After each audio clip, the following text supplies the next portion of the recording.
ಈ ಲಂಬಾಣಿಯವರ ಸಮುದಾಯದ ಜೀವನ ವಿಧಾನ, ಆಚಾರ ವಿಚಾರಗಳು, ಅವರ ಕಟ್ಟುಪಾಡುಗಳು, ತಮ್ಮ ಪೂರ್ವಜರ ಜೀವನಾನುಭವಗಳು ಇವೆಲ್ಲ ಭಾರತದ ಏಕತಾನತೆ ಹಾಗೂ ಅದರ ಪಾರಂಪರಿಕತೆಯ ಭಾಗವಾಗಿವೆ.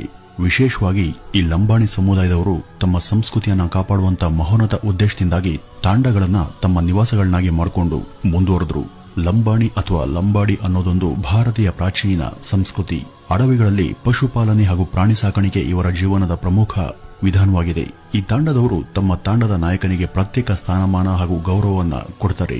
ಇವರು ತಮ್ಮದೇ ಆದಂತ ಪ್ರತ್ಯೇಕ ರೀತಿ ರಿವಾಜು, ಆಚಾರ ವಿಚಾರ, ಜೀವನ ಕ್ರಮ, ಹಬ್ಬ ಉತ್ಸವದ ಆಚರಣೆಗಳ ಜೊತೆ ಹಾಸುಹೊಕ್ಕಾಗಿ ಜೀವಿಸುತ್ತಿರುವಂತಹ ಜನ. ಈ ಲಂಬಾಣಿಯವರು ತಮ್ಮ ಸಮುದಾಯದ ನೈತಿಕ ತಳಹದಿ ಹಾಗೂ ಮಾನವೀಯ ಮೌಲ್ಯಗಳ ಜೊತೆ ತಮ್ಮ ವಿಶೇಷ ಸಂಸ್ಕೃತಿಯನ್ನು ಕೂಡ ಕಾಪಾಡಿಕೊಂಡೇ ಬಂದಿದ್ದಾರೆ. ಇಂಥ ವಿಶೇಷ ಸಮುದಾಯದವರಾದಂತಹ ಲಂಬಾಣಿಯವರ ಬಗ್ಗೆ ಯಾವುದೇ ಚರಿತ್ರಕಾರ ಕೂಡ ಯಾವುದೇ ಪುಸ್ತಕದಲ್ಲಿ ಯಾವ ವಿವರವನ್ನು